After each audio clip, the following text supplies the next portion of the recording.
Yn y fideo yma, mi wnawn ni ystyried sut i ddatrys anhafaleddau gwahanol. Nawr, mae datrys anhafaledd union yr un peth a datrys hafaliad, ond mae yna un rheol bwysig.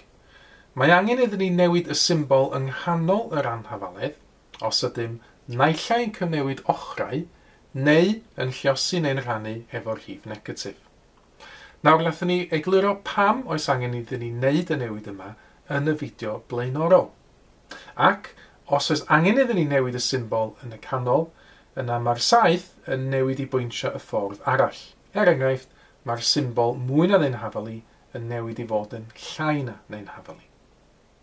Felly, gadewch i ni ystyried un neu ddau o enghreifftiau o sut i ddatrys anhafaleddau. Yn gyntaf, sut yn ni'n datrys 4x adio 1 yn fwy na neu'n hafalu 13. Wel, un ffordd o ddatrys hwn fyddai cychwyn drwy dynnu 1 i ffwrdd o bob ochr yr anhafaledd.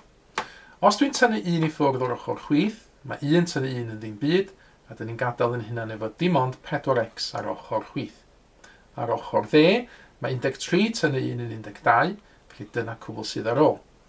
Ac oherwydd na tynnu 1 dwi wedi gwneud yn hyn, dwi heb gyfnewid ochrau, dwi heb luosi neu rannu efo'r rhif negatif, ac felly oedd ei gadw yr un symbol yn y canol mwy na neu'n hafalu.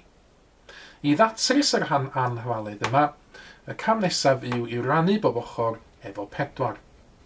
Os dwi'n rhannu bob ochr efo 4, 4x rhannu efo 4 yn dim ond x y ben ei hun, 12 rhannu efo 4 yn 3, a dwi wedi sgwennu mwy na neu'n hafalu fan hyn, rwydd dwi wedi rhannu efo beth positif, nid negatif, ac felly mae'r symbol yn aros yr un fath. A dyma fo y datrysiad i'r anhafaledd, x yn fwy na neu'n hafalu 3, felly unrhyw rhif sydd yn 3 neu yn fwy. Ar gyfer yr ail enghraifft, 7 tynnu 3x yn llai nag 1. Un ffordd o gychwyn datrys yr anhafaledd yma fyddai i dynnu 7 i ffwrdd o bob ochr. Os dwi'n tynnu 7 i ffwrdd o'r ochr chwith, mae'r 7 yn diflannu, 7 tynnu 7 yn dim byd, a mae gen i fi minus 3x ar ôl. Os dwi'n tynnu 7 i ffwrdd o'r ochr dde, mae 1 tynnu 7 yn minus 6.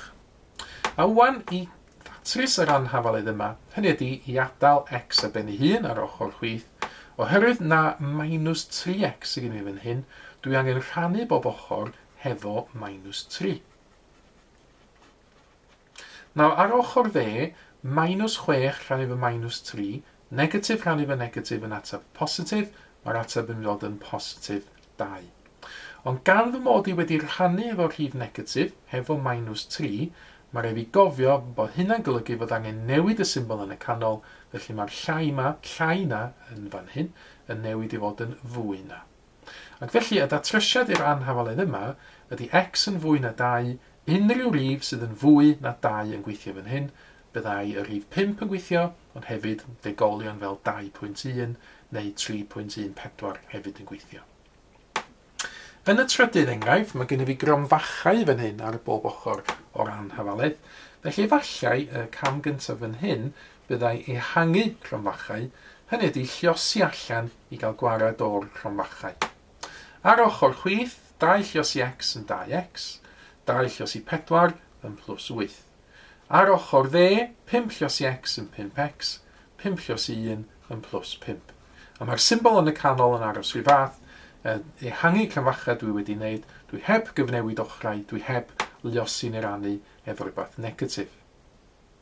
Cam nesaf, efallai sy'n ni'n tynnu 8 i ffwrdd o bob ochr, mwyn newid yr anhafaledd o 4 term i gael 3 term. 8 tynnu 8 yn dim byd ar ochr chwith, mae'n diflannu'r ochr chwith, 2x yn unig sydd ar ôl. Mae gen i y 5x dal ar ochr dde, o wedyn os dwi'n tynnu 8 i ffwrdd, 5 tynnu 8 yn minus 3. Wedyn, mae gen i fi anhafaledd efo 3 term yn fan hyn. Ella i gael lawr i 2 derm, ella sy'n ni'n penderfynu tynnu 5x i ffwrdd o bob ochr. Ar ochr chwith, 2x tynnu 5x yn minus 3x. Ar ochr dde, os dwi'n tynnu'r 5x i ffwrdd, dim ond y minus 3 sydd ar ôl. Dwi heb gyfnewid ochrau, dwi heb luosi neu rhannu fod negatif, felly mae'r symbol yn y canol yn aros yr un peth. I orffan, gael hwn yn minus 3x, yn union fel y cwestiwn gynt yn awr, dwi angen rhannu efo -3. Ond mae'r rhannu fe fath negatif yn golygu fod y symbol yn y canol yn newid. So allan ei newid hwn yn gyntaf i fod yn mwy na'n ein hafelu. Dim ond x ar ôl ar ochr chwith. Ac yna y -3 yma, rhannu fo'r -3, wel negatif rhannu negatif yn positif, felly 1 sydd yn ymddangos ar ochr dde.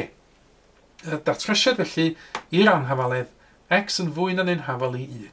Unrhyw beth yn fwy na 1 neu yn gallu cynnwys 1 hefyd. Yr enghraifft olaf, mae gen i fi x dros 2 yn fwy na 6 adio 2x. Nawr i ddatrys hwn, efallai beth sy'n ei wneud yn gyntaf, byddai lliosi bob ochr o'r anhafaledd efo 2. Yr effaith mae hynna'n gael yr ochr chwith ydy gadael dim ond x, ac yna ar ochr dde, os dwi'n lliosi pob dim efo 2, 6 2 yn 12, 2x lliosi 2 yn 4x. Nawr nesaf efallai, na i drio cyfnewid ochr fan hyn yn awr, na i fynd ar ochr chwith i'r ochr dde, a'r ochr dde i'r ochr chwith. Felly, cychwyn efo 12 adio 4x, mynd ar ochr dde i'r ochr chwith, a symud yr x na o'r ochr chwith i'r ochr dde, ond mae hwn yn un o'r symudiadau wrth ddatrys anhafaledd, lle dwi angen newid y symbol yn y canol. Felly mae mwy na newid i fod yn llai na. Nesaf efallai'n fan hyn yn awr, sy'n ni'n ceisio tynnu 12 i ffwrdd o bob ochr. Mae hynna'n gadael dim ond 4x ar ochr chwith, a wedyn mae'r x dal ar ochr dde, a wedyn os dwi'n tynnu 12, mae'n newid i -12. Wedyn, y cam nesaf efallai byddai tynnu 1x, neu jyst x ar ben ei hun o bob ochr. 4x tynnu x yn 3x ar ochr chwith. Mae'r x yn diflannu'r ochr dde os dwi'n tynnu x i ffwrdd, a dim ond yn -12 ar ôl.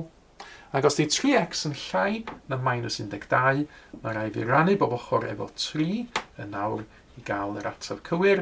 Rhannu fe bod positif, di'r symbol yn y canol ddim yn newid, ac yna -12 rhannu fe 3 yn -4. Ac felly unrhyw rif sydd yn llai na -4 sydd yn gweithio yn yr anhafaledd yma. Rhowch chi gynnig arni hi nawr, dyma ni ychydig fwy o anhafaleddau i chi geisio ei datrys. Byddwch yn ofalus efo'r lleol na, cofiwch newid y symbol yn y canol os ydych chi'n cyfnewid ochrau neu'n lliosi'n yr rhan efo rhif negatif. Ond fel arall, ar ôl cael eich atebion, mi ddylech chi wedi'n gytuno hefo'r atebion cywir yma sydd yn nawr yn cael ei dangos ar y sgrin.